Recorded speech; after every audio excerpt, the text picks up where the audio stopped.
contra o Amazonas em Manaus, um jogo que vai ser amanhã, e depois contra o Vila Nova no outro sábado lá em Goiânia. Detalhes indicam que a partida está marcada por hora para o Mangueirão no dia 20 de setembro, contudo, o estádio vai receber o Festival Amazônia Live na mesma data. É um dos festivais, apresentações musicais no contexto da COP30, tá? E o Remo foi comunicado sobre a indisponibilidade de data no Mangueirão, por isso vai ter que mandar esses jogos no Baenão, senhores. E aí o Remo já tá preparando o seu retorno pro Baenão aí, Mataus e Michel. Espero que esteja em uma boa condição, né? Principalmente o gramado do Baenão, porque o Remo treinou muito tempo por lá, né? Então acaba desgastando um pouquinho mais. Faz 2 semanas que eu não vou no Baenão, o Mataus, mas da última vez que eu fui, o gramado tava show de bola. O problema não é o gramado. Acredito que o problema maior do Baenão nesse momento é essa questão dos camarotes, da estrutura que era provisória. Faz tempo, né? Verdade. Estrutura que era provisória ali do outro lado das cabines de rádio e TV e que foi retirado depois do final do Brasileiro do ano passado. E a estrutura para o posicionamento das câmeras da transmissão da TV. Aquela estrutura também foi retirada. Não resolver esse problema, né, cara? Pois é, eu não sei se mudou alguma coisa lá. Faz 2 semanas que eu não vou no Baenão. Acredito que irei na semana que vem. Mas até aquele momento não estava com aquela estrutura em ordem. Michel, e eu, em relação ao gramado, eu comparo com o gramado do Mangueirão, que é onde o Remo vinha jogando. Pelo que eu vi, estava um pouquinho mais desgastado, apesar do Remo não jogar, ele estava treinando diariamente no gramado do Baenão, e isso aí desgasta, às vezes até mais em determinados campos. Momentos, é por isso que a CBF não gosta que o time treine onde vai jogar, mas espero que até lá vai estar bacana, né? Até lá vai ter uma estrutura, um trabalho legal. Lembrando que a estrutura ali do Baenão internamente tá boa, porque o Remo fez uma reforma muito interessante lá. Acredito que muito motivado pela repercussão que teve a história lá da ESPN e tudo mais, mas o importante é que saiu, e isso é importantíssimo para o clube como um todo, e que principalmente nessa questão aí principalmente dos camarotes, que já deu muito problema aí no clube do Remo, que seja ali um problema a ser resolvido. Em relação à pressão, aí a gente vai ver também um outro ponto. Alguns jogadores talvez joguem melhor no Mangueirão por conta da pressão. Outros, nem tanto.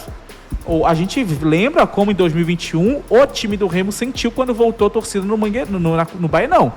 Então é um ponto que a gente também vai ter um pouco mais de noção, porque tem jogador que também talvez se sinta um pouquinho mais pressionado e aí ainda não teve ali essa experiência de jogar no Baenão. Lembrando que do time titular do Remo recente, tem quantos que jogaram no Baenão esse ano? Acredito que o Rangel, o Reinaldo, não lembro se o Cláudio jogou no Baenão com torcida, Sávio, do meio pra frente, não sabemos se Pavani e Jaderson vão estar nesse time, mas o ataque não me recordo se chegou a jogar também com torcida, ou seja, vai ser uma experiência nova para a maior parte do time do clube do Remo. O último jogo do Remo no Baenão foi na eliminação da Copa Verde nessa temporada, jogo sem público, tá? O Remo, inclusive, cumpriu uma punição nessa partida, advinda da Série C do ano passado, e o Remo aproveitou, mandou esse jogo no estádio Evandro Almeida, um empate em 1-1 com o São Raimundo de Roraima e a derrota nos pênaltis por 4-3, amigos. Vou pegar a escalação aqui daquele jogo, para a gente ter uma noção de quem já jogou no Baenão esse ano. Somente o Marcelo Rangel, Marcelinho era o lateral direito, quando a gente está vendo imagens aí do Baenão, tá? Imagem do treino de ontem, imagem recentes então. Os zagueiros eram o Alvarinho e o Rafael Castro, que já foram embora. O Reinaldo não estreia nesse jogo, não? Reinaldo? Não. Não, jogou sim, ele entrou ao decorrer da partida, o Reinaldo. Começando o time titular, tá? Eu tô falando aqui. Marcelinho, Alvarinho, Castro e Sávio, o Denner, Pedro Castro, né, e Jaderson, Maxwell, Adailton e Ítalo. Ao decorrer do jogo ainda entraram o Klaus, o Pavani, o Guti, o Reinaldo e o Felipe Viseu naquela partida. Cara, tu falou Denner, me deu uma sensação de ano passado, assim, parece que faz tanto tempo que ele chegou e saiu do Remo, que parece que foi ano passado, né, cara? Esse jogo foi no dia 6 de fevereiro. Eu nem lembrava que o Denner era desse ano no Remo. Meu Deus, Matheus, que isso? Nem lembrava. Foram quantos volantes que o Remo trouxe junto e depois dele aí? Se eu não me engano, o último jogo dele é contra o Criciúma na Copa do Brasil, né? Que ele chega a entrar nessa... E sai no intervalo do jogo, se eu não me engano, o Denner. Cara, uma coisa que me...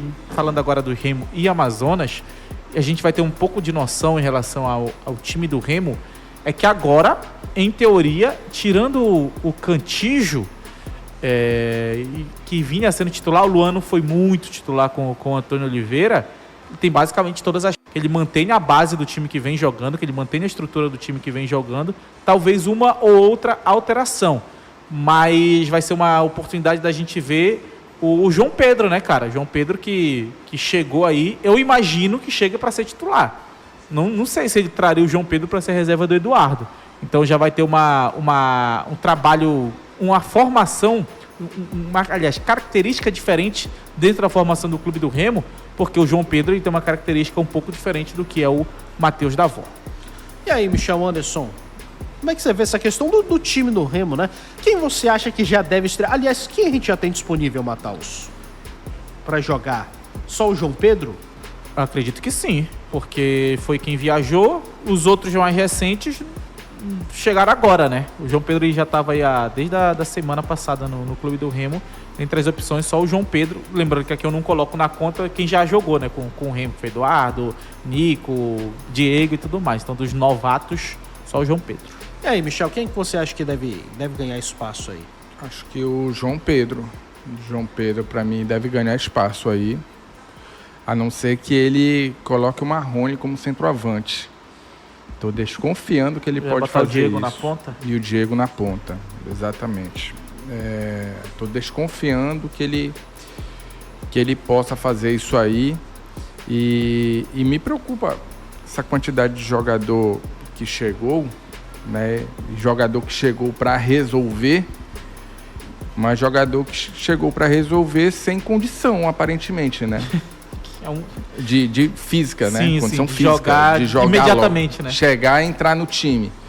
Porque daqui a pouco, será que vai ter a mesma justificativa? Eu ia falar desculpa, mas eu vou dar como justificativa para ficar menos pesado.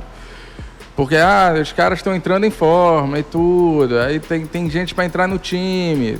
São o quê? São pelo menos 3 jogadores, né? Que estão ali precisando de um tempinho a mais, né? E tem um mês, mais ou menos, Michel, que a gente não fala assim, mas tem a sensação de que o titular do Remo ainda vai jogar. Que o titular do Remo há um mês ia ser o Diego. Isso. Ia ser o Nico. Antes disso até ia ser o Marrone, que ele até entra no repá e tudo mais. O titular do Remo ia ser o menino que chegou agora, agora a nossa sensação. O titular do Remo vai ser o Natan. Titular do Remo vai ser tal jogador. Então, toda vez parece que o Remo está esperando um jogador entrar em forma para ele ser o titular. E isso é um problema. E o Éder até fala ali, tinha no mercado jogadores prontos fisicamente? Não tinha. Ou tinha por um preço que, de repente, não dava, né? Enfim, ou tinha, vai buscar na Série C, que estava jogando, né? Então, assim, aí... Inclusive, o Maringá foi depenado. Uns 3, 4 jogadores saíram do Maringá. Então, assim, é difícil. O mercado estava difícil, realmente. Não estou criticando a situação. Eu estou mostrando o fato que vai acontecer, né? Para mim, são todos bons jogadores que o Remo trouxe. Mas é um fato que talvez eles precisem de um tempo e aí o time que já era para estar pronto já não vai estar pronto de novo, né? Vai precisar mais o tempo. E só faltam 14 rodadas. E aí, a partir disso, vira desculpa para mim se for daqui a pouco, o Antônio vai esperar tal jogador entrar para resolver o problema. Lembrando para a galera que a nossa rádio está passando por uma manutenção, então está fora do ar por enquanto. Tem muita gente que está chegando agora, está perguntando, então está passando por uma manutenção o nosso sinal na rádio 98.9. Mas vai voltar, tá, galera? Vai voltar lá. Calma que já estaremos de volta, tá? Olha só, o próximo adversário, o Amazonas, tem a pior defesa da Série C, da Série B do Campeonato Brasileiro.